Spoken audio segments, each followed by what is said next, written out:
Vou começar eu com uma pergunta. No caso de adjudicação compulsória, não precisa o compromisso de compra e venda estar registrado, ok? Mas ele tem que estar com os requisitos completos. Reconhecimento de firma por autenticidade ou pode ser por semelhança? Eu olhei.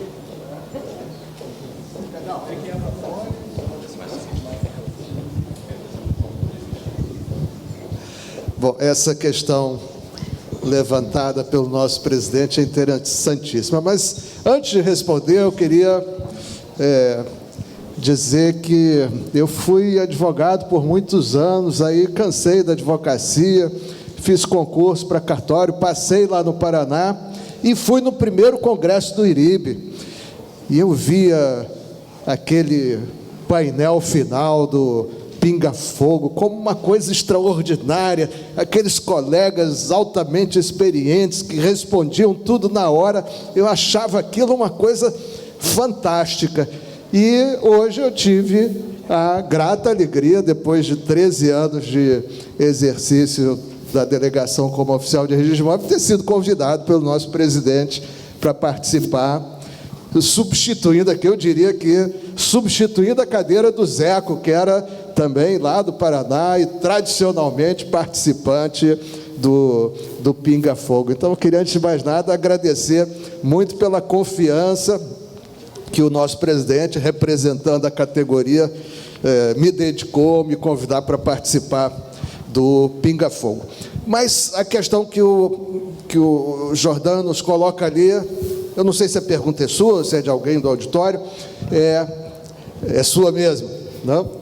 É sobre o fato de que há uma súmula, que no momento me foge o número, que diz que o compromisso de compra e venda não precisa estar registrado para se obter a adjudicação compulsória. Se previu isso para a adjudicação compulsória judicial, mas tudo indica que esse pensamento deve se estender também à adjudicação compulsória extrajudicial. E aí aparece lá no nosso cartório um requerimento de adjudicação compulsória extrajudicial com um compromisso não registrado. E a gente falou, mas não registrou? Não precisa, porque tem a súmula que diz que não precisa. E aí, será que esse compromisso vai estar a salvo de qualificação? E se o compromisso, sei lá, ele tem nome de um promitente vendedor que não é aquele que consta como proprietário, ou se há alguma falha extrínseca naquele documento, será que tudo isso vai estar a salvo da qualificação? Não, eu tenho entendido que nesse caso vai haver uma qualificação desse compromisso, tal como se ele fosse ser registrado, só que será uma qualificação extraprotocolar. Vão se analisar os aspectos de segurança, de autenticidade, de legalidade, ainda com uma certa flexibilidade, já que ele não será registrado, mas esse documento vai ter que passar pela qualificação, a despeito dele não ser registrado, certo? Então, essa é a minha posição. Inclusive, há um movimento hoje de alteração do Código de Normas do Paraná. Eu redigi um capítulo versando sobre a adjudicação compulsória extrajudicial, em que eu coloquei exatamente isso, que o compromisso, caso não registrado, ou a cessão, a promessa de cessão, ela vai ser qualificada nos aspectos de legalidade, de segurança, de autenticidade, etc., tal como se ela viesse a ser registrada. Ok?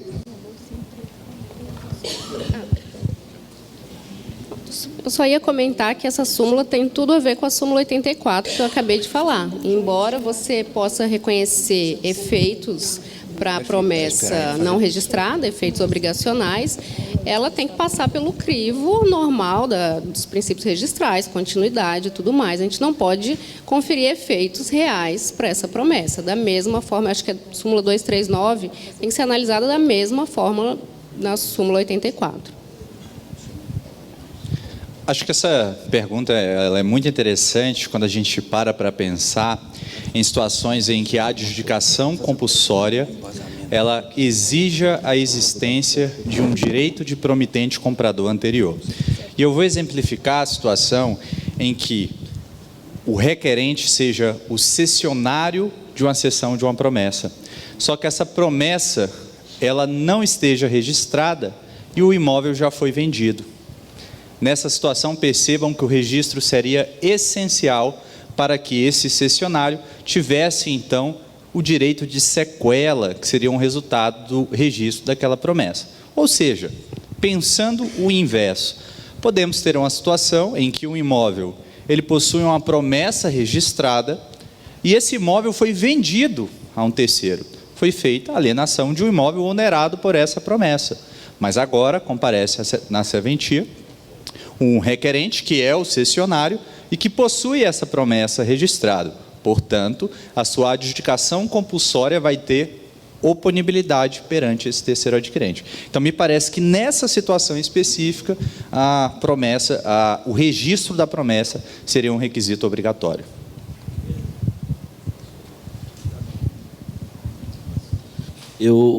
Boa tarde a todos. Só para jogar fogo, um pouquinho de óleo no caldeirão. Qual que foi o objetivo do legislador ao trazer a adjudicação para o extrajudicial? Será que a gente não deve dar uma pensada nisso também? Não merece uma reflexão? Será que não é facilitar a legalização desse imóvel? Se nós partirmos do pressuposto que devemos fazer uma qualificação, como se aquele imóvel tivesse que passar por todo o procedimento de um registro normal, ele não vai passar. Não vai passar. E vai continuar na ilegalidade. E nós vamos continuar devolvendo o problema para o Poder Judiciário. Por exemplo, no reconhecimento de firmas, a normalidade é que as promessas de compra e venda não tenham isso. Isso é um fato. Se nós partirmos do pressuposto que temos que... E aí, isso aqui vai totalmente contra a tese da doutora. Reconheço isso também. Mas é por isso que eu quero que a gente tenhamos que pensar como é que nós vamos fazer. Ou nós trazemos isso para a legalidade, e aí sim acabaria com esse problema, ainda que por um outro viés. Acaba com o problema que o judiciário acabou provocando, se a gente conseguir trazer esses imóveis para a legalidade. Se a gente forçar demais, esses imóveis não virão para a legalidade registral. Era só a minha contribuição com isso. Por favor, doutora. Seria interessante mais microfones.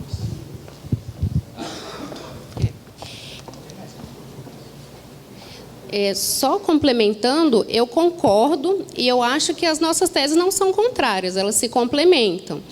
Eu acredito que se os contratos, as promessas e as cessões tiverem uma continuidade, a gente pode analisar essa continuidade obrigacional e a gente não precisa exigir que se registre antes a promessa. O que a gente não pode no caso em que ocorreram várias cessões e uma promessa foi registrada para um terceiro, expropriar esse terceiro, porque aí a gente vai criar uma confusão. Mas eu concordo completamente que a gente precisa facilitar e, óbvio, com todos os filtros de legalidade, analisar esses critérios de continuidade da cadeia obrigacional. Acho que a gente vai poder analisar não só direitos reais, mas direitos obrigacionais também.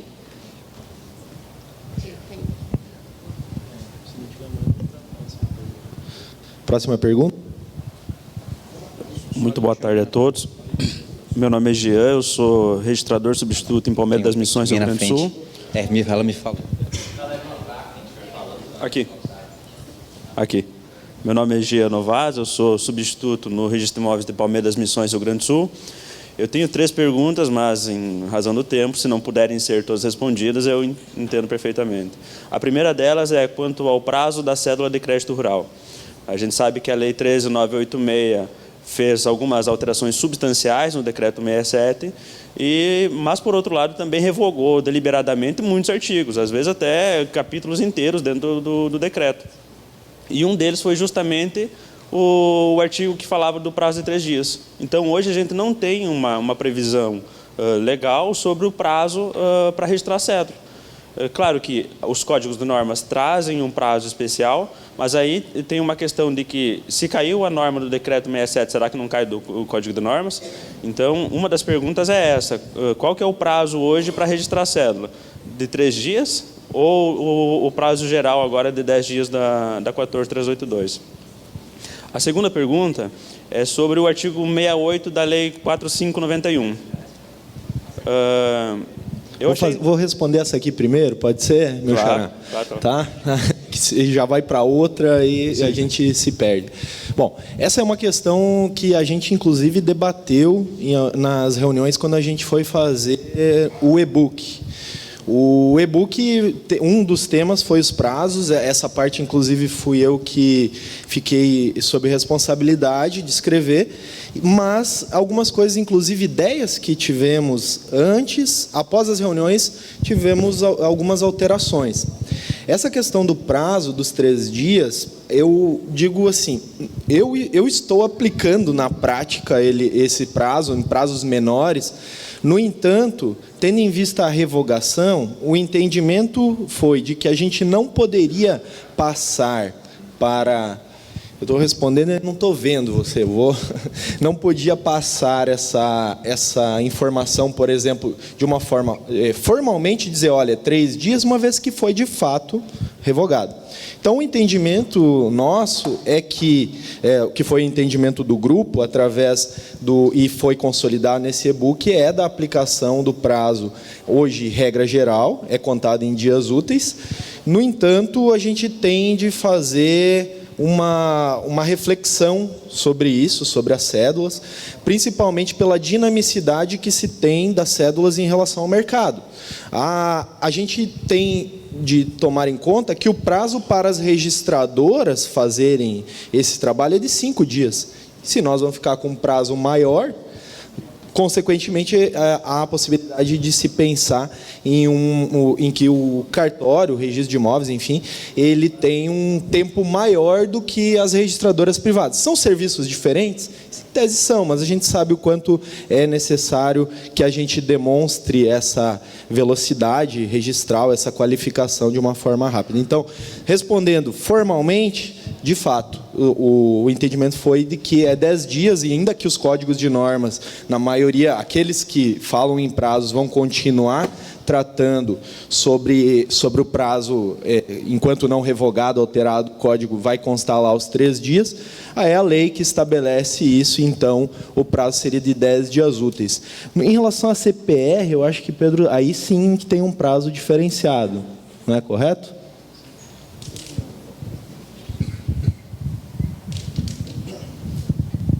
Outro ponto também que foi objeto de muita discussão na formatação do e-book é que o fato por si só de ter havido a revogação dos dispositivos legais do Decreto-Lei 167 não significam, por si só, que houve uma revogação tácita, uma superação desses dispositivos nas normas locais. Necessário destacar que há muitas situações em que as normas locais trazem prazos inferiores aos prazos legais. E aí vou citar aqui, por exemplo, dos próprios extratos eletrônicos no Estado de São Paulo, antes mesmo de haver uma regulamentação nacional a respeito desse ponto. Então, o entendimento do grupo foi que, em que pese haver essa revogação dos dispositivos no Decreto-Lei 167, os prazos reduzidos nas normas locais deveriam continuar a ser observados.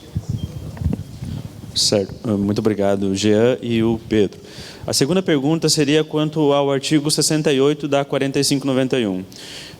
Me parece uma iniciativa legal de dispensar uma formalidade em casos menos complexos, de casas geminadas e sobrados, porém o artigo começa com uma situação que não me parece muito comum de ocorrer, de parcelamento com vinculação à construção de casas. Porque na prática eu vejo uma empresa que se dedica ao parcelamento de solo, mas não está relacionada à construção. Então, eu, particularmente, nunca vi isso de um loteamento registrado já com uma vinculação. Então, me parece uma hipótese um pouco remota. E a minha pergunta é, se caberia a aplicação do artigo 68 quando não houver essa vinculação, ou seja, foi feito um loteamento por uma empresa X e agora um empreendedor comprou o lote e quer fazer um condomínio de casas. Nesse caso, seria possível aplicar o artigo 68 e dispensar alguns requisitos? Vamos lá. Primeiro, a gente precisa fazer uma desconstrução. É muito mais comum do que a gente imagina. E para a gente chegar a essa conclusão, a gente precisa lembrar que nem sempre o proprietário é incorporador e nem sempre o incorporador é construtor. Então, de fato, vamos ter empreendedores que vão realizar o parcelamento do solo e não vão ter interesse de vender casas futuras. Mas eu posso ter um construtor que age como incorporador e tem interesse em realizar essas alienações de casas na planta. Assim como eu posso ter situações em que eu tenho, por exemplo, imobiliárias que não constroem, mas têm o desejo de organizar essa atividade da incorporação imobiliária e vender essas casas na planta com a participação de um construtor que não é nem proprietário e nem incorporador. Então, qual é a essência do artigo 68? É a situação em que eu tenho um parcelamento do solo, eu posso ter um loteamento, eu posso ter um desmembramento, e, ao meu sentir, também aplica-se para os casos de desdobro, mas que há um desejo, por exemplo, a Lohane, obviamente, um grande patrimônio imobiliário, ela resolve fazer um loteamento, e eu faço o seguinte acerto com a Lohane. Lohane, vamos pegar uma quadra do seu loteamento, e eu vou construir casas nessa quadra, e eu vou vender antecipadamente essas casas na planta, de uma forma extremamente personalizada. Eu já vou reunir um grupo de pessoas, fazer um projeto disso, a gente vai financiar na Caixa, eu vou registrar a incorporação imobiliária, vou poder aderir ao regime especial de tributação, que é um dos principais motivos dessa novidade legislativa, para que o médio e o pequeno construtor, ele possa aderir ao regime especial de tributação e possa ter uma redução significativa dos impostos relacionados a essas alienações. E aí, só abrindo uma tecla SAP, a gente precisa lembrar que no regime especial de tributação a gente tem uma alíquota reduzida baseada no volume de alienações realizadas. Então, isso traz uma economia, quando feito um planejamento tributário adequado, bastante significativo e que oxigena esse tipo de empreendimento. Então, tentando falar de uma forma rápida, né, até para a gente... dá para a gente ter um painel só sobre o artigo 68, ele é destinado à situação das casas geminadas, principalmente, daquelas casas geminadas, uma do lado das outras, mas para que permita-se que essa venda na planta possa, então, contar com o regime da incorporação imobiliária. E qual é a diferença? Antes, toda incorporação imobiliária resultava em um condomínio edilício, ou um condomínio de lotes, ou um condomínio de casas. Agora, a incorporação imobiliária, ela pode resultar simplesmente em um desdobro e um desmembramento em lotes que vão ter benfeitorias, imóveis que vão ser vizinhos, mas que não vão ter nenhum tipo de vinculação em relação às suas frações ideais. São imóveis autônomos, mas que são considerados conjuntamente tão somente para fins do registro da incorporação imobiliária. Só um comentário rápido, a gente conversou com o Flaviano Galhardo nos bastidores, e ele também falou que esperava que essa lei não só atendesse a uma expectativa social, mas criasse uma nova realidade social, que foi exatamente isso que o Pedro falou. Pessoal, bem rapidinho, e aí já passo o bastão. A gente viu e impressionou todos o método Takeda de imprimir certidão. E a minha dúvida é sobre os emolumentos, porque é uma certidão eletrônica que está sendo expedida no balcão. E aí os emolumentos vão ser cobrados por página ou aquele valor fixo do provimento? Vai, Pedro. Eu acredito que não muda a cobrança dos emolumentos, né? Emolumentos é uma questão de Estado, né? Acho que cada um administra a forma de cobrança e o valor que tem que ser cobrado. Então, eu acho que a nível nacional é muito difícil trabalhar e apresentar uma solução para casos domésticos. Mas eu acho que eu entendi o ponto da questão. Acho que o Dr. Jean deve se referir se enquadramos essa certidão como um pedido eletrônico, uma certidão digital para fins da aplicação do preço fixo do provimento do CNJ. Acho que foi nesse sentido. Mas até onde eu vi, aí o doutor Takeda, se estiver aqui, me corrija se eu estiver errado, não é um pedido feito via ONR. Então, não se aplicaria, parece-me a priori que não se aplicaria o provimento. Então, não é um guichê em que ele intermedia o pedido via ONR. É uma certidão física no balcão, né? Exatamente, só que o pedido é feito de forma... É um autoatendimento para um pedido de balcão. Me parece que seria isso. Não sei se alguém quer abrir divergência. Bom, boa tarde. Gostaria também de fazer duas perguntas bem objetivas. A primeira com relação à certidão de situação jurídica. Nós temos vários casos em que na matrícula não é feito cancelamento direto, cancelamento expresso, mas houve de alguma forma um cancelamento indireto, como, por exemplo, num caso de arrematação, algo desse tipo, em que há ressonância nas inscrições anteriores. Nesse caso, na situação eu tenho duas perguntas, né, se preferirem responder uma de cada vez. Na certidão de situação jurídica, isso entra como ônus, porque não está expressamente cancelado, ou o oficial deve fazer uma explicação ou deve simplesmente não mencionar esse ônus, apesar de não haver cancelamento expresso na matrícula? Olha, todo registro que nós temos, todo lançamento que nós temos na matrícula, indicando um ônus, indicando um gravame, ele só desaparece com outra verbação cancelando. Se você não é com o registro da arrematação, que automaticamente você torna sem efeito a penhora, se torna sem efeito uma indisponibilidade ou qualquer outro gravame que você tem lançado na matrícula. Precisa vir uma verbação determinando o cancelamento. Em não vindo, o que normalmente nós percebemos é que a arrematação vem alguma determinação junto com ela, no sentido de que aquelas hipotecas aquelas penhoras que nós temos, hipotecas que nós temos lançadas ali, elas não têm mais os efeitos para com aquela arrematação. O proprietário recebeu aquele imóvel livre dos gravames, mas isso não quer dizer que nós temos que cancelar de forma automática. Nós precisamos ter alguma coisa dirigida ao cancelamento ali. É a mesma coisa quando nós temos uma locação com prazo determinado, 2 anos, está vencido. E aí, o cartório dá uma certidão dizendo que não tem mais alocação a prevalecer? Não. Ela prevalece enquanto não cancelada. Me parece também que a aplicação da certidão da situação jurídica exige uma leitura de ônus, não sob o aspecto que tradicionalmente vemos no direito civil. O ônus é uma acepção que no direito registral ganha contornos próprios. Então, me parece que aquela definição de Jeter Sotano, de ônus em um sentido amplo, com qualquer situação jurídica de que, de algum modo, restrinja ou limite a propriedade ou os direitos reais sobre o bem imóvel, ela deve ser admitida. E, especificamente em relação a essa questão do cancelamento indireto, parece-me que devemos tratar como um caso de ineficácia, mas o ato ainda é existente, o ato é ainda válido. Não é eficaz em relação àquele arrematante, mas que sim deve ser objeto de publicidade na certidão da situação jurídica.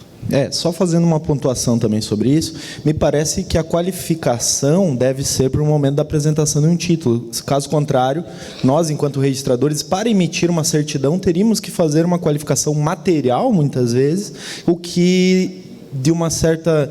Vendo por um lado pragmático, me parece que vai contra a ideia da celeridade nas certidões. Então, eu concordo com os colegas nesse sentido, principalmente a argumentação de que precisa haver um cancelamento formal e a argumentação jurídica, sim, ele pode até ser ineficaz, mas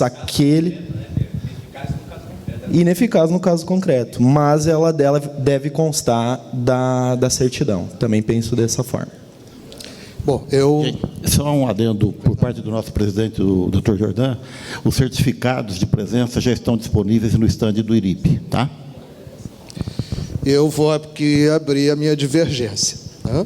Eu acho que há muitos casos em que a gente vê um gravame que, evidentemente, já está superado por atos posteriores. Nem sempre isso acontece. Como o doutor Sérgio falou, realmente o simples fato de ter registrado uma arrematação nem sempre implica em cancelamento automático, mas há casos em que efetivamente há o cancelamento implícito.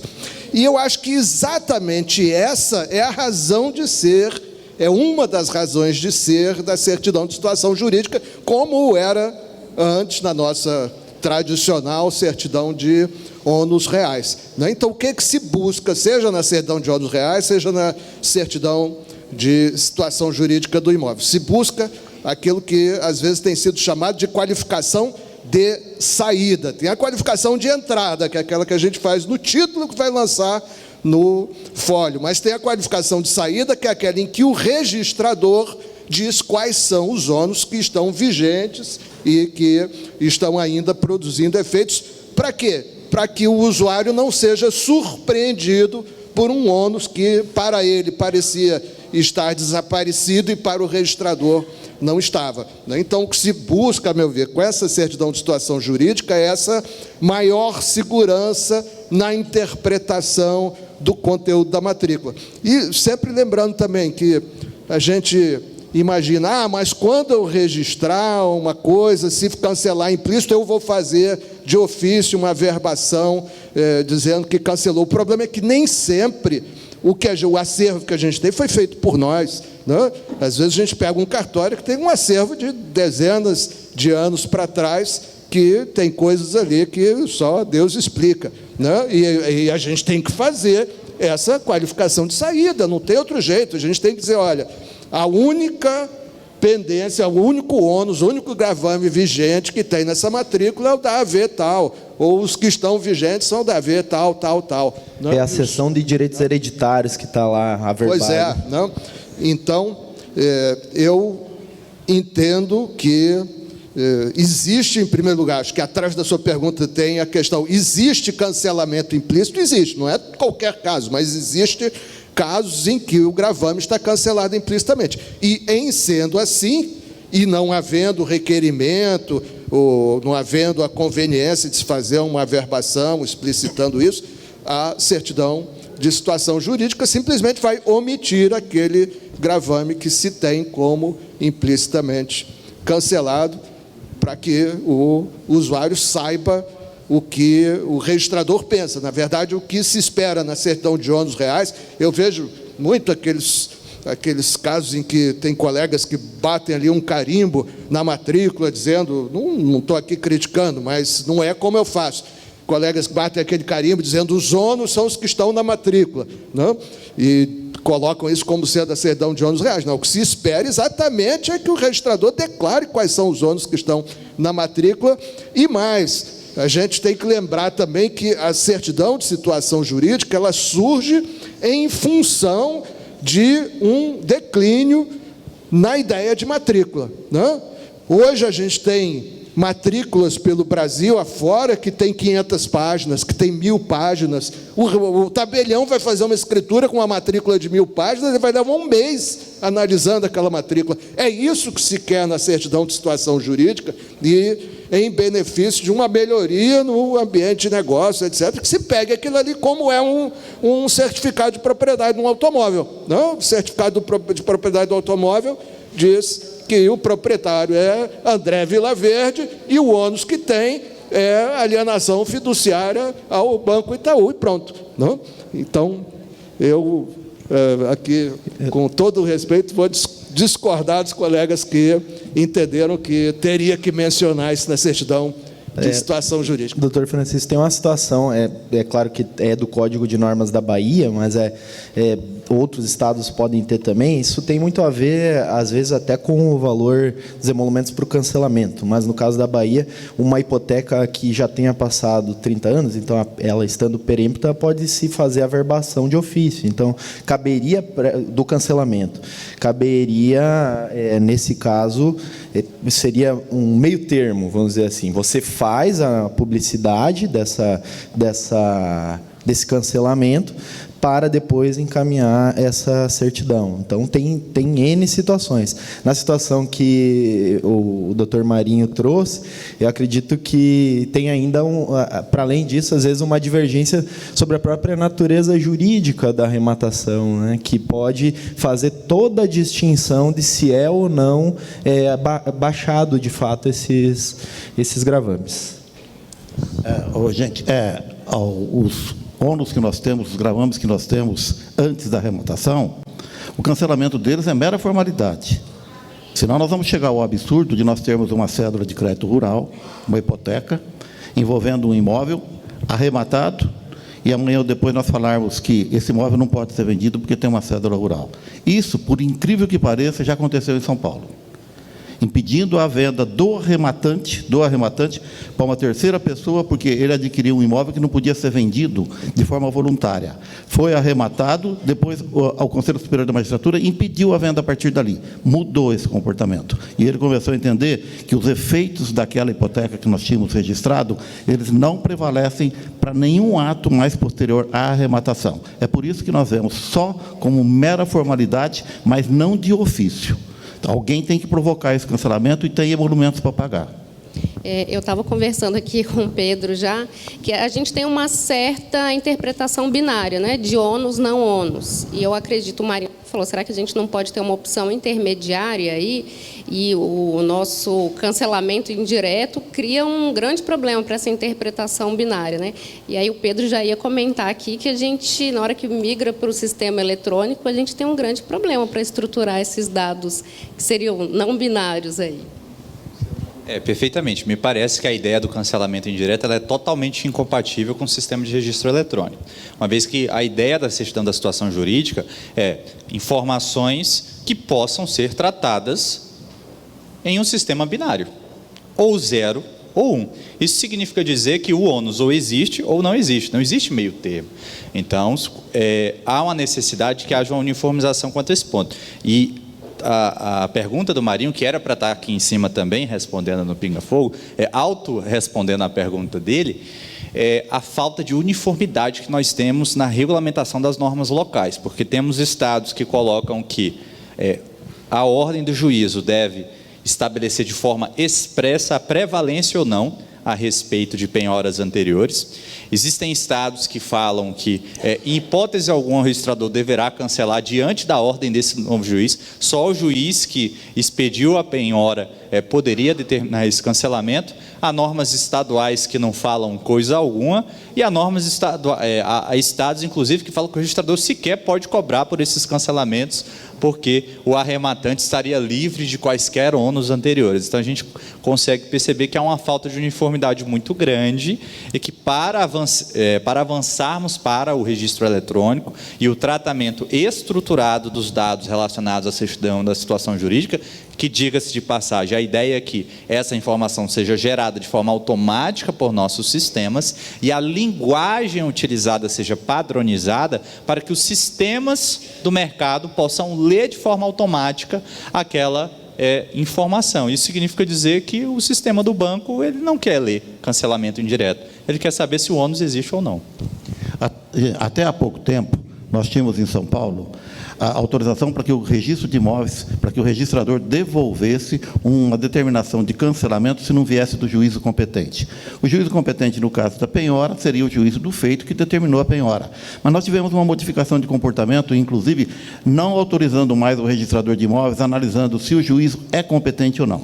Se eu receber alguma coisa até do juiz da vara do trabalho para cancelar alguma penhora que foi determinada numa ação civil da minha comarca, juiz da vara federal autorizando o cancelamento, antes eu podia devolver. Hoje eu não devolvo mais. Veio determinação judicial, independentemente do juiz, se ele é competente ou não, eu tenho que fazer. Só para colocar um pouco de combustível no debate. E aí você vê, as normas do Mato Grosso já é o contrário das de São Paulo. Lá do Mato Grosso fala assim, ó, se veio do juiz, só aquele juiz que determinou o gravame, só ele pode baixar. Então nós estamos diante de um problema seríssimo para expedir essas certidões. Eu andei até provocando o Vila Verde numa consulta uns dias atrás a respeito desse assunto. E em razão desse tal bendito do cancelamento indireto. Gente, as normas, período mais, agora, década de 80, 90 ali, não era tudo, não falava sobre isso, a maioria dos estados, eram silentes. O que nós temos lá de arrematações que foram feitas nesse período, até anos 2000, são inúmeros. Baixas, vou pegar no agro, lá na minha região do agro, quantidades de células que estão lá. A gente sabe que elas são baixadas indiretamente. Por que elas são baixadas? Porque houve a arrematação do imóvel. E aí, o que eu faço agora? Como é que eu vou expedir hoje, no sistema atual que nós temos lá no Mato Grosso, como é que eu vou expedir essa certidão com garantia, ou melhor, com certeza, com segurança? Hoje, dentro do sistema que nós temos lá no Mato Grosso, em razão das normas, nós não temos como fazer isso. Gente, o Pinga Fogo é fantástico, né? Há quantos anos a gente está envolvido com isso? E parece que tem muita gente querendo fazer perguntas e sobre assuntos diversos. Nós podemos dar por encerrado? Então, fica à vontade, gente. Oi. Eu aqui, não posso ficar de pé por conta de um problema de mobilidade. Duas questões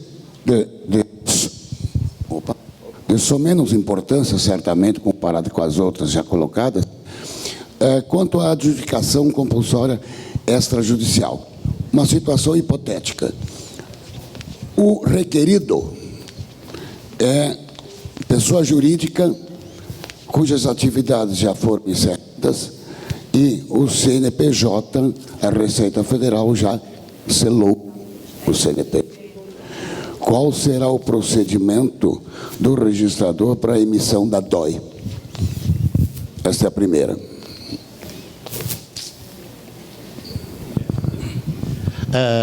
Olha, a promessa de compra e venda deve ter acontecido quando a firma existia.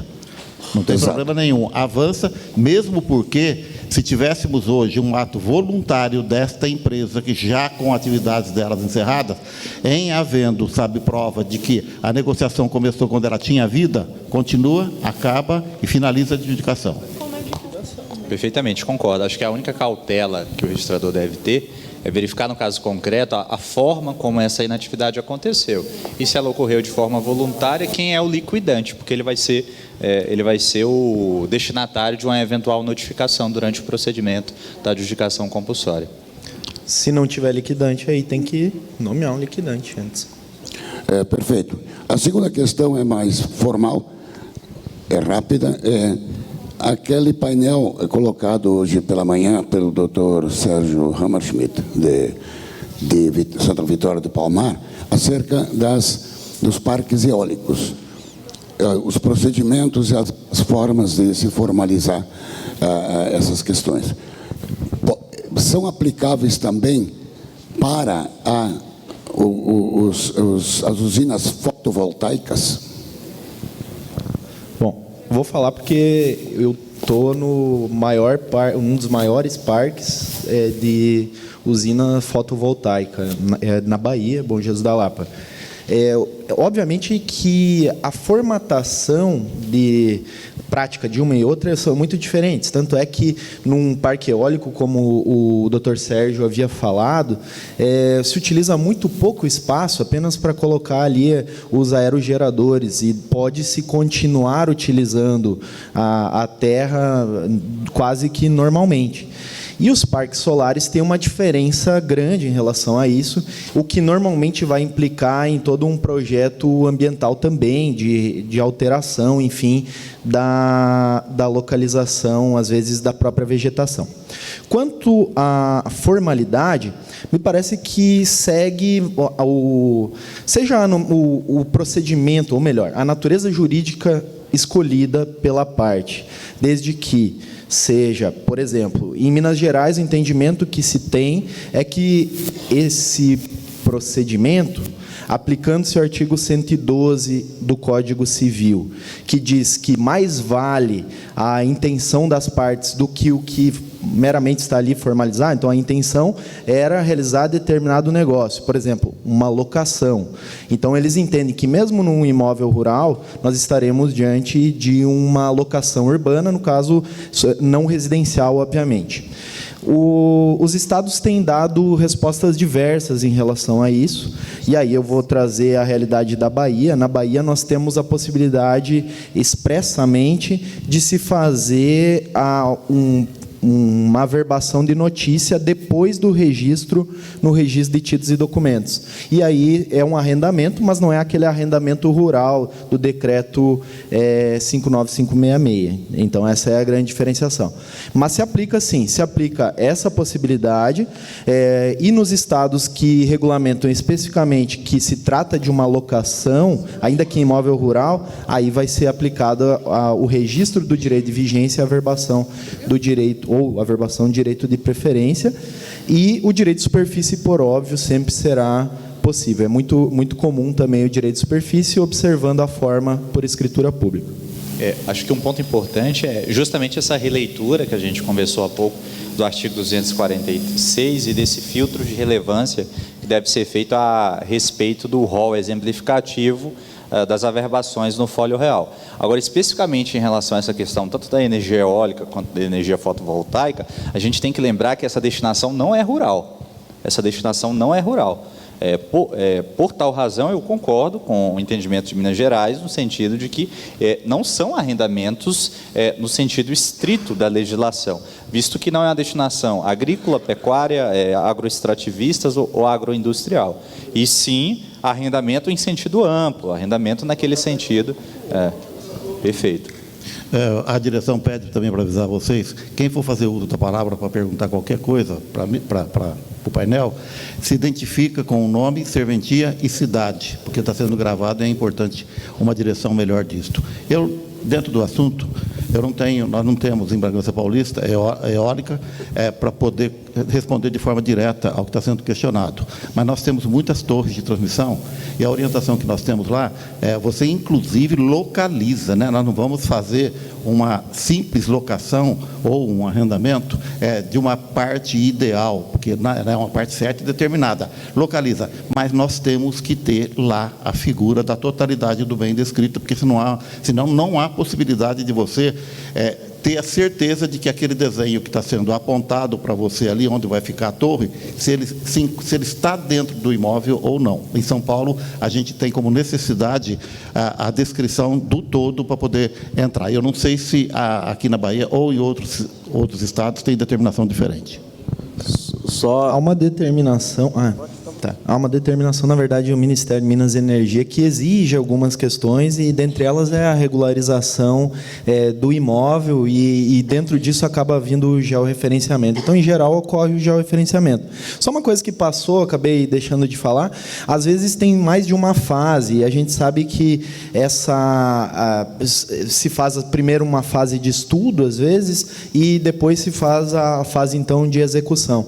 E, na prática, o que eu tenho visto, pelo menos isso acontece muito no meu cartório, é fazer primeiro um contrato, esse arrendamento, então, para fins de energia ou locação, seja com a natureza que a gente vai dar para isso, e, no caso, depois, quando ganha o leilão, aí faz o direito de superfície. Mas, obviamente, que isso vai depender de cada empresa, como que vai atuar, mas, em tese, o título, a forma é a mesma, tanto na solar como na eólica também. Eu só queria acrescentar, até porque hoje, com a mudança 248 facilita as averbações, nós podíamos falar aí na evolução que teve o direito contratual, que é a liberdade das partes em contratar. O nome do contrato é o que menos vai importar, o que importa é o conteúdo do contrato, né? E o conteúdo do contrato, sendo possível averbar, será averbado, independente da denominação que se dê, né? O que importa é o conteúdo do contrato. Cessão de uso é muito comum utilizar. Mas o conteúdo, acho que o registrador vai ter que se atentar ao conteúdo do contrato e não ao nome do contrato. Acho que era isso. Próximo. A minha pergunta é dirigida ao Sérgio.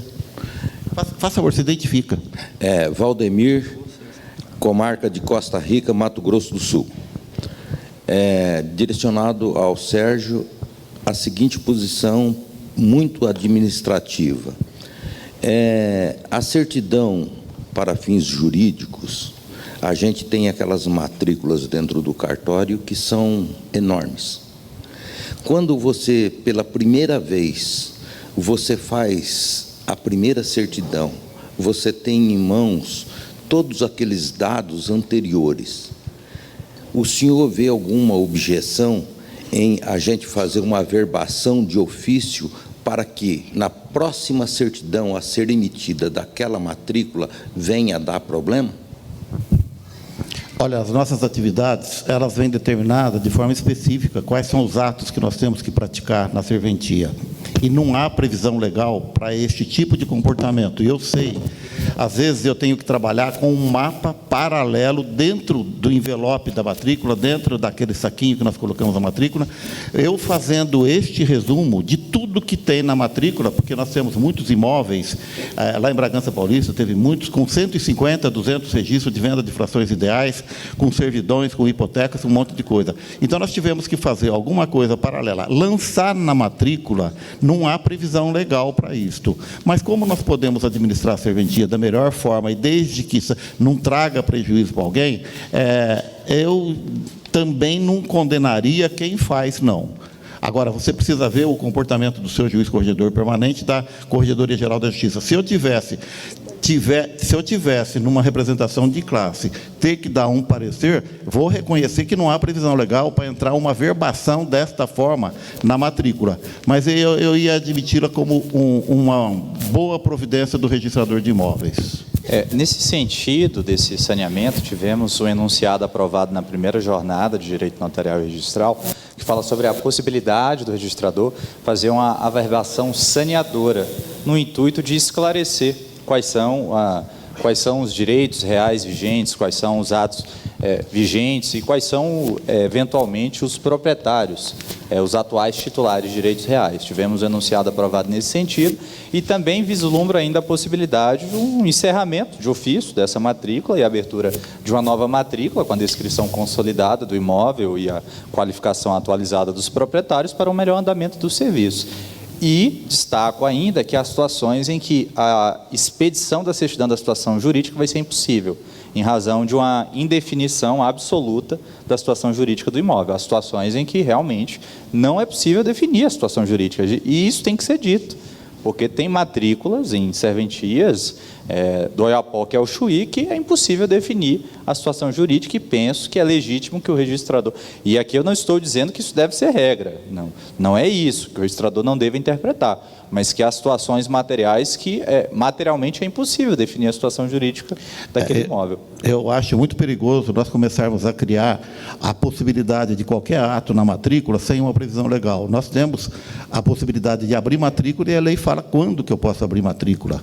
Eu acho que, senão nós vamos ter amanhã ou depois um imóvel que foi dado em hipoteca ou em penhora, o proprietário fala, requer a abertura de matrícula, sabe, simplesmente para desaparecer os ônus e ele abrir outro. Não é bem assim, a gente tem que tomar cuidado. É por isso que a lei, ela mostra para a gente, para o registrador, como é que ele deve proceder. As averbações que nós temos que fazer, consta esta de um apanhado, de um compêndio, daquilo tudo que está na matrícula para nós. E, a partir daí, vai prevalecer a titularidade que nós informamos ali naquela averbação ou aquela que nós temos lançadas nos registros todos, nos 150 registros lá. Pode ser que alguém tome por base apenas aquela averbação. Está errado. Ele deve tomar por base o registro que foi feito daquela fração dela lá para trás, não da reposição dela, que não pode não estar correta. Eu tenho medo, eu tenho receio de defender e passar para frente, olha, pode fazer com segurança. Não, com segurança não. Mas eu acho um bom trabalho nós podermos fazer isso, que inclusive está no enunciado, fazer uma condensação e trazer para uma averbação só tudo que a gente tem na matrícula, que fica mais fácil para trabalhar. Eu costumo fazer em separado. Mas eu mantenho a matrícula do jeito que está, não lanço uma averbação nova, não. Arimaté, só me corrija se eu estiver equivocada. Acho que nas nossas normas lá do Mato Grosso, permite a tal da limpeza da matrícula ou a depuração dela. Eu acho que permite sim, né? Confirmado, né? Então, permite isso. E a outra coisa... O despacho será isso mesmo. Mas lá nós temos previsão expressa nas nossas normas. E o que é... E o que acontece também é, quando nós fazemos georreferenciamento, nós encerramos as matrículas, nós depuramos ela. Então, o procedimento é idêntico. O procedimento é idêntico. Quando você desconfigura o imóvel, está certo. Retificação diária também. Uso capião também. É aquisição originária sempre. Até na uso capião. Mas no georreferenciamento não está vendo. O imóvel é da própria pessoa que está georreferenciando. Mas a figura muda. Não, só a figura, mas não as pessoas. Por isso que abre matrícula. Mudaria só o imóvel, mas as titularidades que teve anterior a ele não mudam. Então, o procedimento de limpeza, de transposição, que eu vou transportar para a nova matrícula, só os ônus que estão vigentes. Me parece que é isso, quando tem essas matrículas confusas, o que a gente quer é ter segurança jurídica com elas também. Porque essas matrículas grandes, ela traz uma insegurança jurídica enorme, tanto para o registrador, para o tabelião, como para o cliente que vai precisar do serviço do cartório. E aí, nesta toada, foi que a nossa corregedora ela permitiu o saneamento das matrículas. Próximo. Fernando Trigueiro, da Paraíba. Patos, Paraíba. Sobre a energia eólica, eu faço lá um contrato de concessão de uso. Eu não posso fazer de arrendamento, em virtude do módulo rural, né? E também o seguinte, eu faço o gel, depois eles fazem a planta onde vai passar a servidão, e aí faço o contrato de uso, desde que não ultrapasse, pode ser oneroso ou gratuito, geralmente é oneroso, desde que não passe, aí vem o contrato particular, desde que não ultrapasse 30 salários mínimos. 30 salários mínimos, aí vai para ser pública, o instrumento público. É isso que eu faço lá. Segunda pergunta.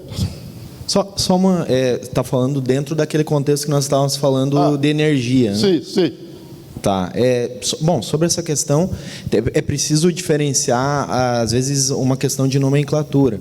Por exemplo, para quem não trabalha com isso, às vezes não tem tanto não vê isso na prática. Mas o Ministério de Minas e Energia tem um manual de padronização e ele traz um padrão de contrato que ele chama de cessão de uso. Em tese, esse contrato, como ele não é regulamentado de uma forma expressa pela lei, seria um contrato atípico. E aí há uma discussão, nós já até levantamos, acho que tem pelo menos três posições a gente pode dizer. Tem alguns que entendem que só poderia se fosse um direito real, por exemplo, direito de superfície.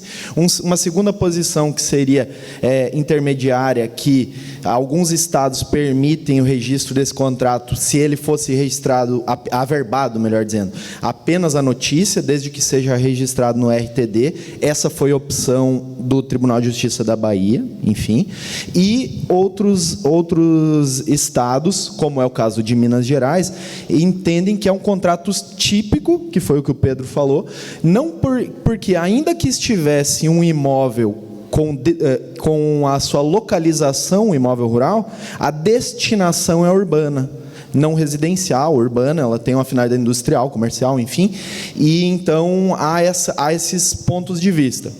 E aí a gente pode pensar, se trata, como o doutor falou, de um direito real de uso, aí obviamente vai se aplicar essa regra, acreditar, falando do artigo 108, enfim, que se o valor do imóvel superar os 30 salários mínimos, aí sim será por escritura.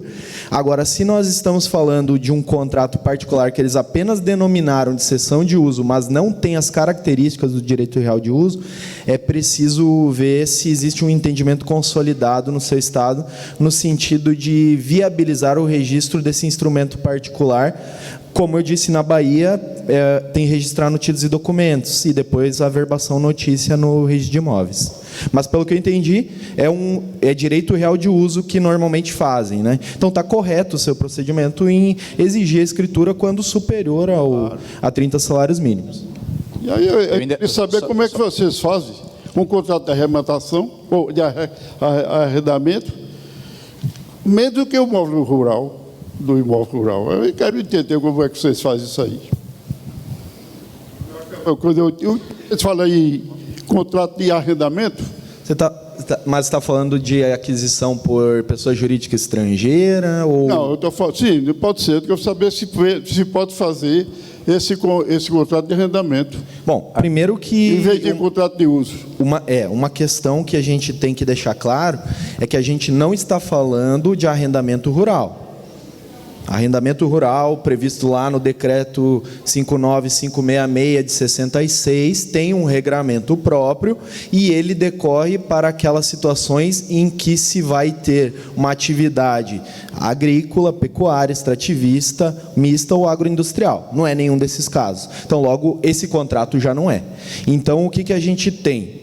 Aí os entendimentos, obviamente, os estados ainda estão consolidando, mas o entendimento que nós chegamos lá na Bahia que o tribunal acabou consolidando isso no Código de Normas, é que seria um contrato atípico que, por força que teria que ser registrado no TD por conta da previsão expressa do artigo 127, inciso 7, mas que poderia noticiar por conta de serem as averbações meramente exemplificativas. Mais ou menos essa é a justificativa. Mas tem estados que, como eu falei, em Minas Gerais, entende que é uma locação. E outros colegas até têm uma visão mais restrita, que talvez seja a visão que o doutor tenha, que tem que ser um direito real necessariamente, ou direito real de uso, ou um direito de superfície. E há quem entenda ainda que, nessa situação específica, não seria aplicável a regulamentação da concessão de direito real de uso. É bom que se destaque ainda essa quarta posição. Mas eu acho que eu entendi. Mas é concessão ou direito real de uso que é? Então, depende, porque temos regulamentações distintas. Mas mas acho que o ponto que o colega quis levantar é se esse arrendamento de uma área localizada inferior à fração mínima de parcelamento. E o que o Jean deixou claro é que, de fato, não é materialmente aquele arrendamento em sentido estrito rural, certo? Tem essa questão. E é bom que se destaque, nesse sentido de levarmos em consideração a vontade das partes, não no sentido literal da linguagem, o artigo 112 do Código Civil, que o que se registra nesses contratos, ainda que atípicos, em sentido amplo, eventual cláusula de vigência ou eventual direito de preferência, ainda que não convencionado. Só para... Aí lá na minha comarca, o pessoal disse, doutor, eu vou ganhar dinheiro, que eu vou fazer esse contrato. Uma hipótese, eu vejo muito contrato lá nosso, R$1.500 mês, certo? Eles pagam cada vento, né? Aí o cara diz, doutor, eu vou assinar o contrato, eu estou vendendo vento e vou ganhar dinheiro. Eu estou vendendo vento e vou ganhar dinheiro. É de fato. Outra pergunta, se for possível. É quanto as arrematações, quando nós temos muitas restrições dentro da matrícula, quer que seja na área federal, na área municipal, na área estadual e trabalhista. Então, vem uma carta de arrematação e o nosso Código de Norma diz que tem de cumprir, desde que o juiz do processo da arrematação, que assinou a carta, dá baixa de todas as restrições, deixando o bem livre de qualquer restrições. Aí o que é que a gente faz? Eu faço o AV das baixas, como que registro a carta e depois vou comunicar a cada juiz que foi feito esse registro de arrematação. Eu compro lá assim. Bom, acho que a gente volta para a mesma discussão relacionada à questão do cancelamento indireto ou direto. Então, de fato, acho que a gente enfrentou esse assunto aqui, acho que não vale a pena retomar em razão do tempo curto. Boa noite. Eu sou o Paulo, do cartório de Caracaraí, Roraima. Minha pergunta é o seguinte, quanto aos títulos do INCRA, né? A gente recebeu um tempo atrás um uso capião judicial, transitado e julgado, de um título que estava com condição resolutiva vigente. Qual o ponto de vista dos mestres aí, dos doutores? Pode só repetir, vocês receberam uma uso capião judicial, certo? Transitado e julgado de um imóvel, na região norte tem muito áreas de projeto de assentamento, sim, que o título tem condição resolutiva de 10 anos. o otorgado, ele tem que cumprir. E a partir da data do registro começaria a contar. Isso. Eu tenho um município que da minha circunscrição que nasceu disso, são 21 agrovilas, e eu tenho essa mesma questão também. E uma grande dificuldade prática para quem tem imóveis do INCRA é exatamente fazer a baixa das condições resolutivas. Há uma porque o INCRA não tem um procedimento muito padronizado e a outra porque falta pessoas para trabalhar, pelo menos no meu estado é assim que acontece. Mas sobre essa questão específica da uso capião. Bom, o imóvel foi na Justiça Estadual ou Federal? Estadual. Estadual, certo. Bom, o INCRA é uma autarquia, né? Então essa é uma questão até interessante, porque em tese, pelo artigo 109, se o INCRA teria essa condição resolutiva da Constituição, né? Se o INCRA teria essa condição resolutiva, às vezes que chegou o uso capião para mim sempre foi Justiça Federal, quando o INCRA participou. Mas, enfim, eu vou te dizer que eu tive um caso de uso capião extrajudicial, que eu utilizei o entendimento do STJ sobre os 10 anos. A pessoa registrou o título, ela tinha há 20 anos já aquele imóvel, o título tinha um pouco mais de 20 anos, mas ela tinha acabado de registrar aquele imóvel. E o STJ, ele entende que não existe posse sobre bem público em relação ao patrimônio público, em relação ao INCRA, portanto, mas existe mera detenção. Mas entre possuidores particulares, existe posse. Tanto é que é possível entrar com interdito possessório de um bem público, ou seja, entre particulares. E aí eu fiz um entendimento, eu até encaminhei, acho, para o Fábio aqui, para colocar também no boletim do IRIB, e o entendimento foi que, embora o registro fosse só de agora, então a propriedade é de agora, o direito de posse, aplicando-se essa interpretação da STJ, ele já existia. Então, é uma questão interessante, porque se você tiver que esperar 10 anos, a pessoa registrou agora, para poder se transformar, então, em posse, vai demorar muito tempo, só que a pessoa já tem esse direito, né? Sobre essa questão específica tua, que foi a pergunta, especificamente sobre a uso capião, me parece que, em tese, se o INCRA participou, seria tranquilo se fosse, principalmente na Justiça Federal. Eu tenho uma dúvida, me parece que o INCRA sequer foi... Ele sequer foi notificado. Pois é.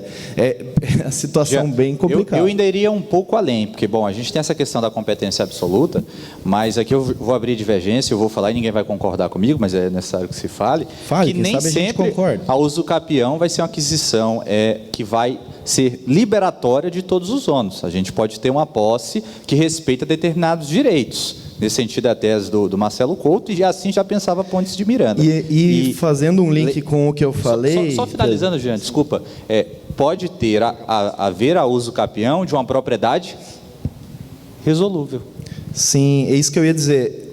Nessa uso capião extrajudicial, como o prazo para baixar é de 10 anos, eu notifiquei o INCRA, ou seja, o INCRA participou, eles responderam, e eu mantive com base, inclusive, no provimento do CNJ, que diz que quando enfim, então eu também concordo. Então você não está totalmente sozinho, isso aí, já somos dois. Vamos ver se eu coloco fogo no parquinho aí. Parece que a questão está só envolvendo de quem é o imóvel, do INCRA. Para o registrador de imóveis não importa nada disso. Ele recebeu o uso capião, não importa nem qual juiz deferiu, homologou o uso capião. Registra. Não vai ficar procurando saber se era bem público, se não era, se podia, se não podia. Não estamos falando de uso capião extrajudicial. Estamos falando de uso capião judicial. Só isso. Esquece a origem, que imóvel se é público, se não é, se foi desafetado para bem comum. Não, esquece isso. Deixa eu só colocar fogo no parquinho aí. Será que o INCRA teria que participar disso? Na verdade, porque, pensa bem, a partir do momento que ele deu o título e registrou esse título, ele não é mais proprietário. Então, ele não tem que participar disso, pelo menos no meu ponto de vista. E, segunda coisa, as condições, que tipo de condição é que está naqueles títulos? São condições resolutivas, não são? Propriedade resolutiva. Pode ser usucapido? Pode. Participação do INCRA? Ao meu ver, não. Mas tem uma coisa que é mais grave do que isso, está transitado em julgado. Não compete o registrador revisar a decisão do juízo. A única coisa que ele tem que fazer é registrar. Quem tiver que se sentir depois prejudicado por isso, ir atrás de anular o registro. Eu só queria fazer um adendo para esclarecer que os títulos de origem judicial, eles podem ou não encerrar uma ordem. Quando você fala, eu recebi um modus capião, você não recebeu um modus capião, você recebeu um mandado de registro, um mandado de transcrição. O mandado é uma ordem. Às vezes a gente vê o advogado, já tive um advogado que disse assim, mas o senhor está discutindo o formal de partilha que foi homologado pelo juízo. Não, eu falei, claro, o formal de partilha não é um mandado, ele não encerra uma ordem, ele é um título que, a despeito de ser judicial, vai passar por todo o processo qualificatório. Agora, quando nós temos uma ordem judicial, a ordem judicial é de bom tom que ela seja cumprida, até porque o seu descumprimento pode ter consequências da maior gravidade. E nós não podemos, uma coisa é a gente qualificar os títulos que não encerram ordens, como uma carta de arrematação, como um formal de partilha, etc.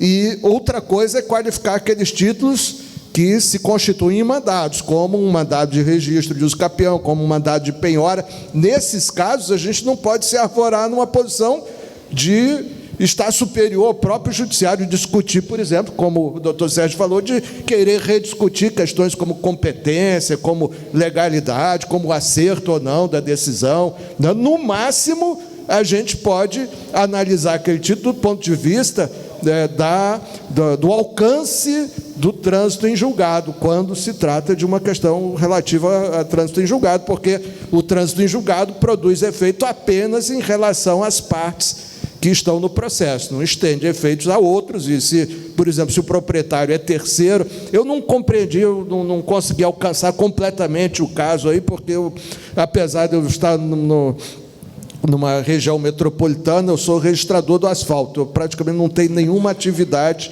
de imóveis rurais, né? Mas o que eu comecei a perceber desde o momento da pergunta foi: se eu recebi um uso capião, não, você recebeu um mandado. E por isso que, com muita propriedade, também o doutor Sérgio falou, na uso capião extrajudicial é diferente, porque aí não é um mandado. Não? Mas um ponto que é necessário observar é que o fato de ser mandado não significa, por si só, que é uma ordem judicial. A uso capião, quando apresentada, ela é título. O registrador tem o dever de observar a existência de efeitos impróprios e alertar o juízo a respeito desses efeitos impróprios, que podem resultar na produção de uma eficácia, uma expansão eficacial não querida ou pretendida pelo juízo. E, caso o juiz, alertado a respeito desses efeitos impróprios, muito já bem tratados por Vinícius Salles, aí sim teremos um conteúdo de ordem, caso o juiz mantenha. Na primeira apresentação não é ordem judicial, é título judicial submetido à qualificação registral. Mas aí só finalizando, e aí desculpem a gente ter estendido um pouco mais nessa pergunta, mas acho que ela é extremamente oportuna e traz aqui uma questão cotidiana de todos nós, e acho que o Nobre fez uma observação interessante, qual foi o conteúdo desse mandado? Porque se há uma propriedade plena e é uma aquisição originária, a condição resolutiva está cancelada. Se há uso capião sobre aquela propriedade sob condição resolutiva, aqui não interessa se o INCRA participou ou não teria que sequer informar o juízo a respeito dessa questão. Agora, em uma eventual situação em que não se sabe exatamente o alcance pretendido ou desejado pelo juízo, é importante que o registrador oficie o juízo. Excelência, chegou um mandado a uma propriedade sob condição resolutiva, o INCRA não participou do processo, em tese seria competência da Justiça Federal. Há quem entenda que o registrador deve alertar o juiz a respeito disso, a exemplo do professor Leonardo Brandelli e a exemplo do desembargador Ricardo Dipp. Mas, se o juiz, mesmo alertado desses efeitos impróprios, manter o título e reiterar, que a gente vai ter ordem judicial, e aí eu concordo que o registrador não deverá cumprir a partir de então, a ordem judicial. Gente, foi encontrado um RG de Iva Rafael Gomes Jacão. Vai ser deixado lá no estande do IRIP. Quando nós temos propriedade bipartida, condição, de um lado nós temos a propriedade resolutiva, do outro lado nós temos a propriedade suspensiva. Em qualquer caso, sabe, os dois têm que ser levados para o polo passivo.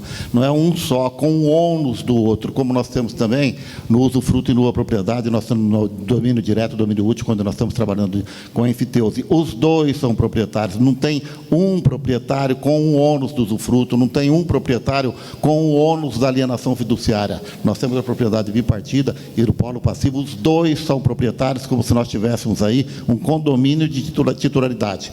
O doutor Jordão falou para nós que nós temos 5 minutos, então acho que mais uma pergunta poderia ainda a mesa responder. Mais que isso vai complicar. Boa noite a todos. Wellington Lourenço, Uberlândia, Minas Gerais. Eu queria ouvir dos nossos pingafoguistas, né, mais uma parte prática mesmo, para além de qualquer discussão teórica que eu acho que o tema, né, eventualmente abranja, que eu acho que ainda não tem uma definição a respeito disso, sobretudo em São Paulo.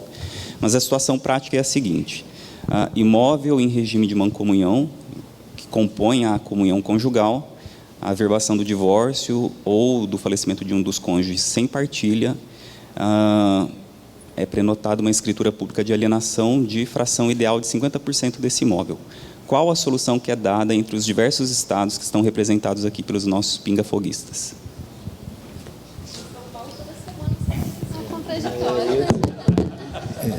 Eu vou começar então pelo STJ.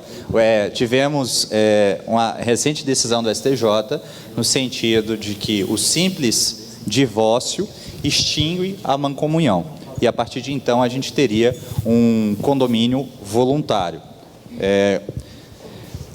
Eu confesso que não concordo com essa decisão. Me parece que a mancomunhão se aproxima da Guesantão, o condomínio germânico, que nada tem a ver com o condomínio voluntário. Porém, é uma decisão do STJ que tenham aplicado. E aí eu abro para os colegas falarem sobre seus estados. Atualmente, eu venho aplicando esse entendimento do STJ, venho flexibilizando e admitindo, inclusive, essa alienação parcial a terceiro.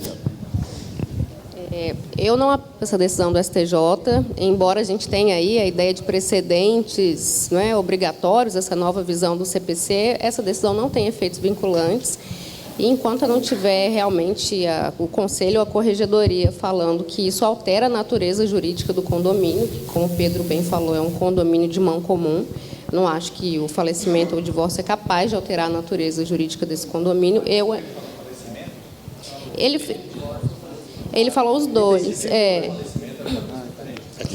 E eu acredito que, enfim, não altera a natureza jurídica, a gente não pode fazer essa alienação. Eu acredito que as últimas decisões do Conselho de São Paulo foram nesse sentido, mas, como eu falei, acho que todo mês sai decisão diferente sobre esse assunto. A gente vai estar na frente de um estado de mancomunhão que é a mesma coisa que se não tivesse divorciado.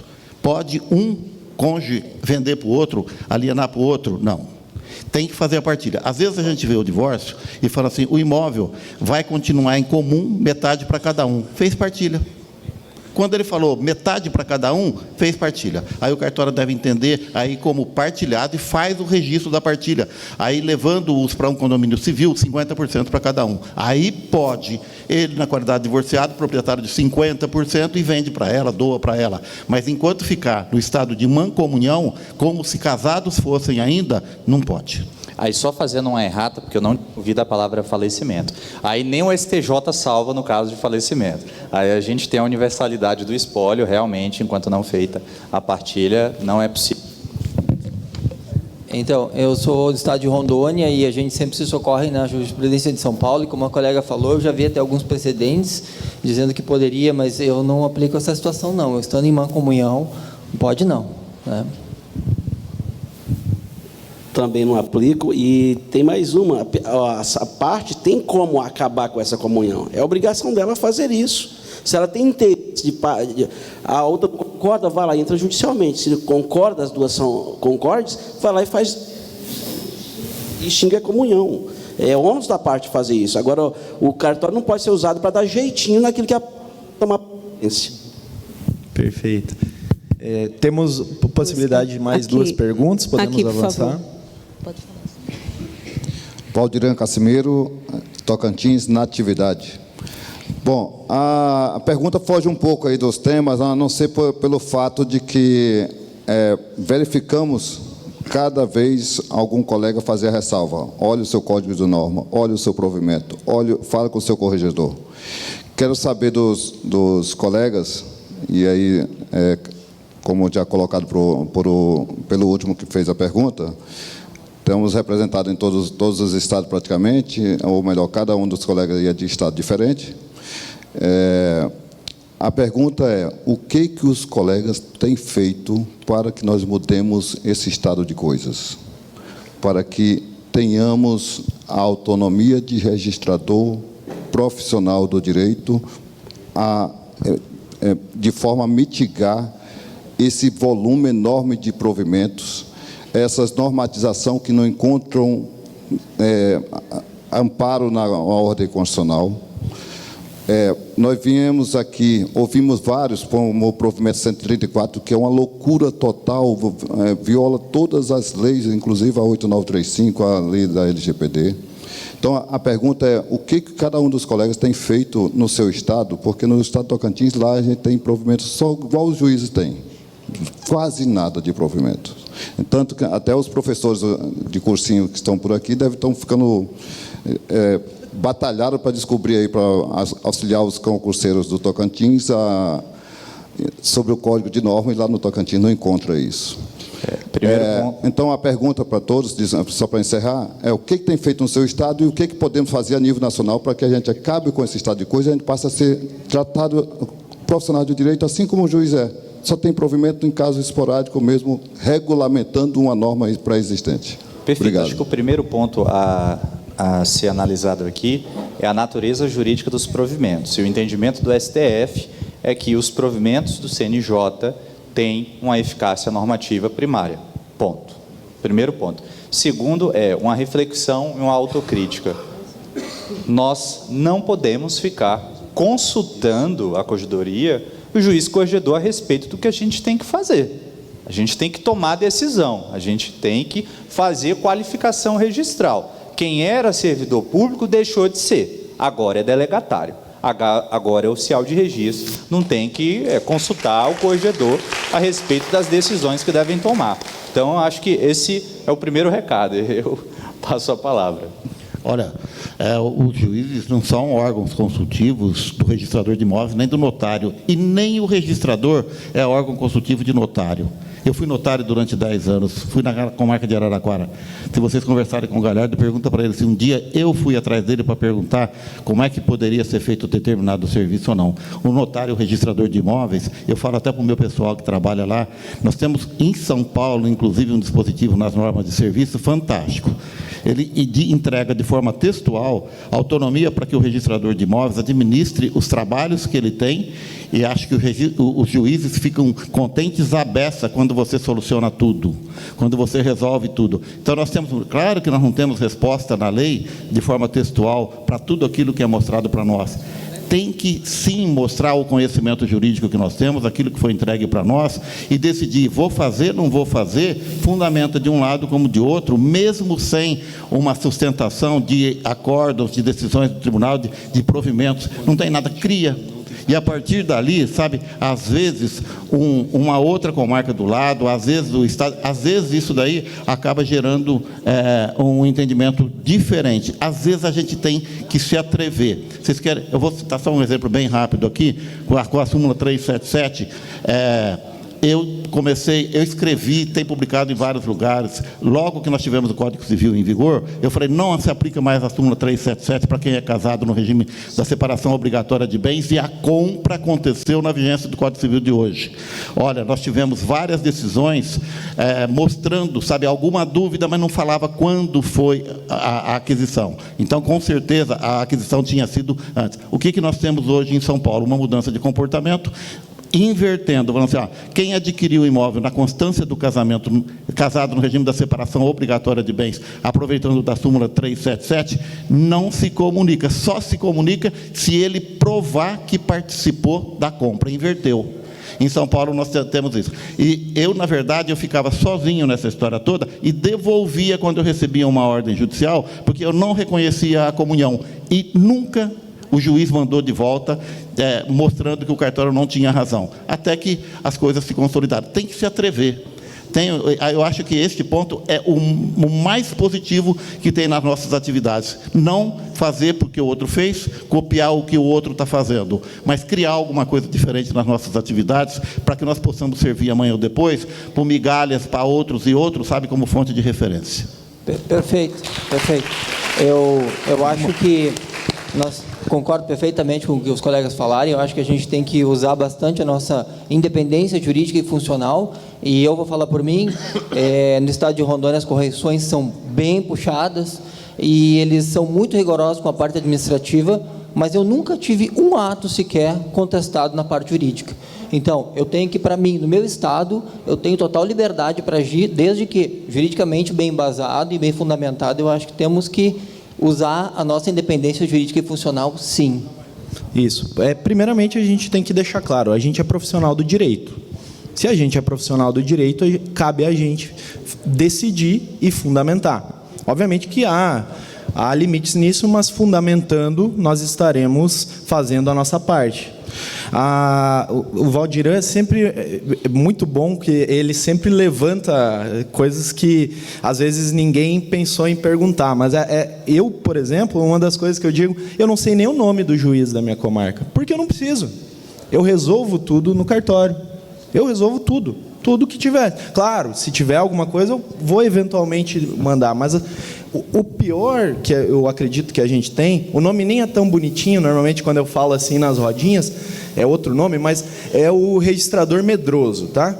Esse é o pior, porque ele atrapalha todos os outros, porque ele faz isso, Sérgio, que eles falam de ir para...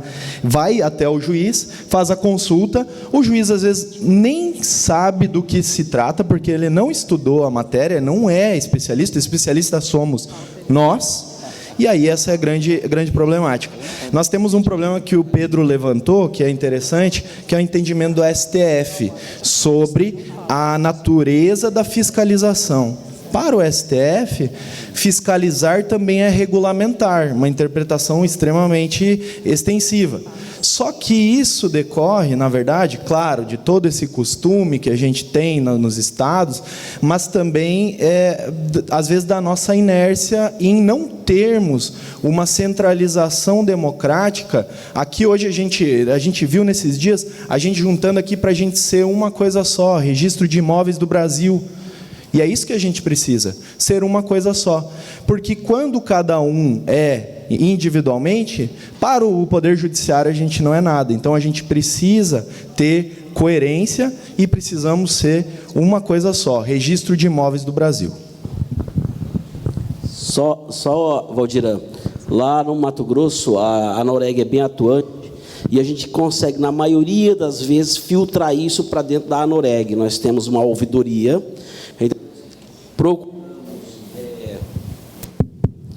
resolver isso internamente, nem sempre isso é possível.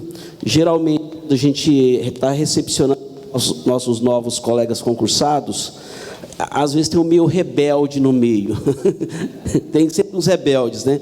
Mas com o passar do tempo a gente vai domesticando essa rebeldia.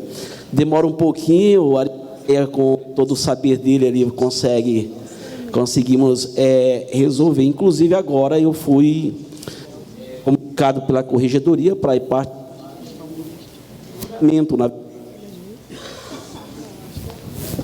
de um julgamento de um colega, e eu vou como facilitador, como mediador, para ver se a gente resolve isso de uma forma extrajudicial. Tá? Bom, meus amigos, Lá no Mato Grosso, a gente já usa o princípio da coragem para resolver esses problemas. A Arimateia está dizendo que tem que usar o princípio da coragem, tem que ser macho. E eu diria, tem que ser mulher, tem que ter peito.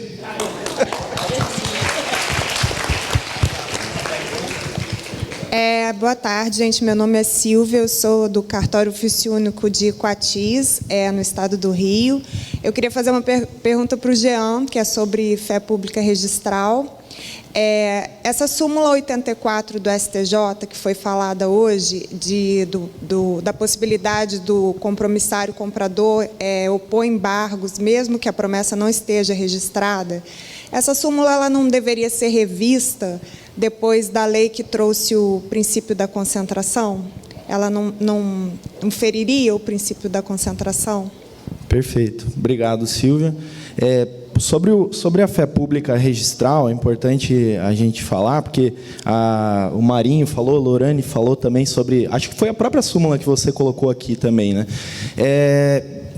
O grande problema, e isso, veja, a gente já falava, e agora que bom que tem um texto, vamos dizer assim, um estudo sobre isso. A gente tem um grande problema que significa, às vezes, veja, externamente, não aplicar o nosso sistema de forma como ele deveria ser aplicado. Porque a letra da lei ela é direta, ela é algo que passa por esse... ela deixa claro que o sistema de fé pública ele vai ser aplicado, que há uma presunção de boa-fé e que, portanto, deve se dar, em homenagem ao registro, se dar essa prerrogativa, então, àquele que é adquirente de boa-fé. Então, assim, eu entendo que, obviamente, que esta súmula ela tem que ser revista, ainda mais agora com a Lei 14.382. A gente escreveu também, Lohane, o livro que foi esse Presunção Absoluta, Sistemas de Registros Públicos, e é exatamente essa ideia. Quem dorme para o direito tem que realmente ter uma consequência para isso. Então, realmente, eu entendo que a súmula, ela tem que ser revisada, e aí a gente tem meios de chegar nisso, porque a gente precisa escrever sobre isso, como tem o meu livro com o Alexis, tem então agora tem o livro então da Lorane, que está escrevendo também algo que trata sobre esses temas, especificamente sobre as súmulas, e a gente tem que buscar os meios formais de mudar isso. Uma ideia que a gente já foi atrás, inclusive, é criar um enunciado. Não foi possível no enunciado das jornadas de direito notarial e registral, porque se entendeu que o tema era matéria de direito civil. Então, tá, beleza, o que a gente fez? Já entramos em contato com alguns civilistas, que inclusive se comprometeram a citar o livro e ler, trazer o nosso ponto de vista, e para que na próxima jornada se possa apresentar. A gente sabe que o STJ, a CJF é um órgão administrativo ligado ao STJ, então eu acredito que seja um meio bem idôneo e bem importante para a gente começar a mudar essa realidade, porque a gente tem de fazer com que a lei de fato se aplique, e aí o entendimento dos doutrinadores talvez seja o ponto, e claro, obviamente tem de ser instigado o Poder Judiciário para que mude a jurisprudência também. Respondendo a pergunta também sobre a Lei 13.097 influenciar na súmula do STJ, na súmula 84, eu diria que não, ela não deveria ser revista por causa da Lei 13.097, ela não deveria nem ter existido, porque ela já não era aplicada antes da Constituição de 88. Eu acho que a gente não tem que ficar esperando leis que vão reforçar a fé pública para poder aplicar o nosso sistema jurídico. O Brandelli tem uma tese de doutorado onde ele defende que nós já temos fé pública no Brasil há muito tempo, independente de uma previsão legal, mas com base num princípio geral de direito, que é o princípio da confiança. Então, se a gente for ficar se apegando muito a leis esparsas, a gente vai ter sempre aquela discussão. Veio a Lei 13.097, aí 5 meses depois veio o CPC com uma disposição um pouco contraditória com a Lei 13.097. Já ficou uma discussão, nossa, mas revogou a fé pública? E a gente não pode colocar o nosso sistema nas mãos de leis tão Voláteis, exato. Nós precisamos colocar nosso sistema, ancorado em princípios gerais, como esse da confiança, e entender que esse tipo de súmula não deve existir nem antes, nem depois da Lei 13.097. É isso. Eu fiquei muito impressionado na palestra da Lohane em ver, eu não conhecia as razões que levaram ao surgimento da súmula 621, e quando ela expôs ali as razões do voto de cada ministro, a gente via ali nitidamente uma entronização da prática do não registro. Quer dizer, existe uma cultura de não registro tremenda, incrível, tão poderosa, que acaba influenciando a própria decisão do judiciário. Eu não atribuiria uma fragilidade do nosso sistema ao judiciário, não descarregaria sobre os ombros dos juízes essa responsabilidade, mas eu atribuiria isso à própria sociedade que criou essa cultura do não registro, e aí isso passa a ser visto como uma coisa corriqueira, né? E aí eu vou terminar a minha participação hoje, puxando a brasa mais uma vez para o meu assunto preferido, que vocês conhecem.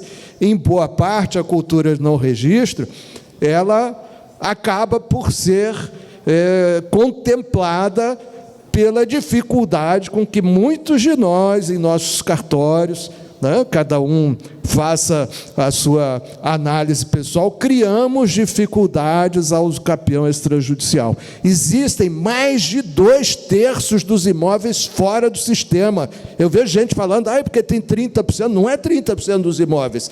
O único dado confiável que existe é o da Unicamp, que fez uma pesquisa em campo e que chegou à conclusão que numa região riquíssima do país, que é a região metropolitana de Campinas, tem 2/3 dos imóveis fora do sistema registral, né? E quando a gente dificulta os campeões extrajudiciais, a gente está perpetuando essa situação que pode levar ao nosso próprio desaparecimento. Como é que pode um sistema que não é aplicado em 2/3 dos casos na prática? Eu sempre disse que eu veria aquele dia em que nos cartórios de registro de imóveis o ato mais praticado seria o de registro de uso campeão extrajudicial. Não vi ainda esse dia, espero ver em breve.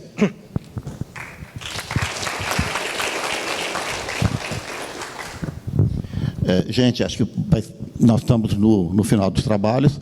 Foi encerrado, como sempre, com o painel do Pinga Fogo. Eu vou tomar liberdade, acho que todos aqui vão fazer uso da palavra para poder agradecer, para poder dar o último toque. E eu queria tomar liberdade de iniciar, agradecer a direção do IRIB de nos dar esta oportunidade para poder fazer parte deste painel, excelente painel. Já há 35 anos nós estamos envolvidos com isso, eles têm me tolerado aqui também.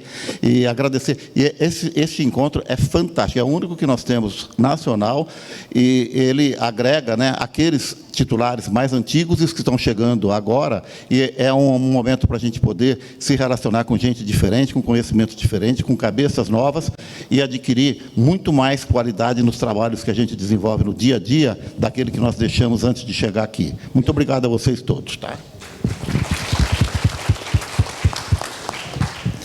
Eu também vou agradecer, principalmente aqui em nome do nosso presidente, Jordan, também doutora Arimateia, que sempre foi um parceiro demais, aí, principalmente nos trabalhos que a gente teve no estado da Bahia, e a todos que tiveram a paciência de ficar até o final aqui, e espero que tenhamos contribuído um pouquinho para sanar algumas dúvidas. Muito obrigado. Gente, aqueles que estão saindo, faz um favor para nós. Se puderem voltar, porque a direção do IRIB queria tirar uma foto com todos aqui, logo depois que o Jordan der por encerrado os trabalhos. Bom, eu só quero mais uma vez registrar a honra que eu tive de participar de um painel com colegas tão bem preparados e também elogiar a qualidade das perguntas que surgiram aqui, que foram perguntas que deixaram, né, os participantes aqui do painel eletrizados aí, polarizados em alguns momentos, com visões bastante enriquecedoras. Muito obrigado. Bom, vou deixar meu muito obrigada também ao presidente Jordão, parabenizá-lo pela organização, concepção do evento e dizer que eu fiquei muito honrada de ser convidada para ser painelista e agora, no final aí de sopetão, para o Pinga Fogo. Obrigada, gente. Compartilho dos sentimentos da Lohane. Faço parabenizando aqui o presidente Jordão, que sempre tem o lema que o IRIB somos todos nós. E isso é muito verdade, e eu acho que a gente tem que ter esse sentimento de pertencimento. Hoje, a gente pode dizer que o registro de imóveis se tornou muito mais democrático, muito mais acessível, muito mais fácil. Existem vários livros, mas durante muito tempo, e posso dizer de uma maneira majoritária, a fonte do conhecimento para o registro de imóveis é o IRIB. Eu nasci na década de 90, mas pude acompanhar artigos, produções, encontros anteriores, graças ao vasto conteúdo do IRIB. Pude ler os encontros em que eu era criança, já existiam encontros e eu pude ter a oportunidade de ler, graças à academia, graças ao IRIB.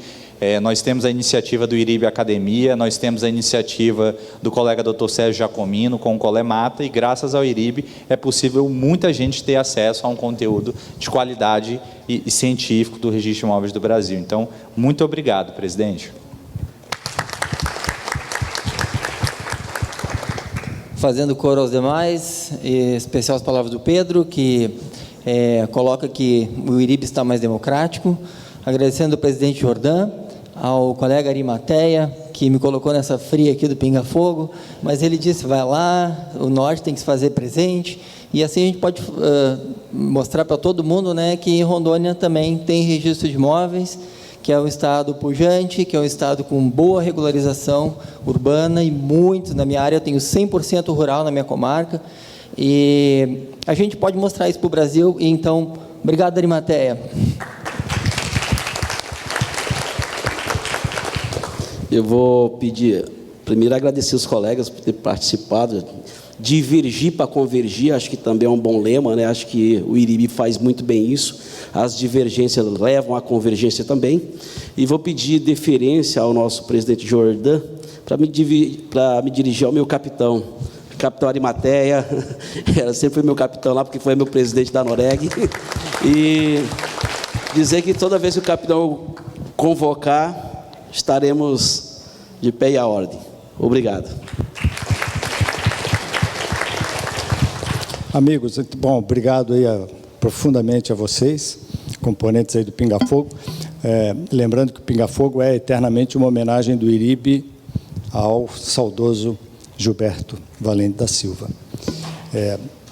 Concluímos aqui a nossa programação temática. Vamos tirar uma foto com vocês, nossa, todos juntos, em homenagem aos participantes guerreiros, né? Foram 3 dias densos e intensos, mas acho que, apesar dos atrasos, que eu peço desculpa, esse é um defeito que a gente ainda até hoje não conseguiu corrigir, mas afinal estamos aqui para trabalhar, para aprender, para conversar.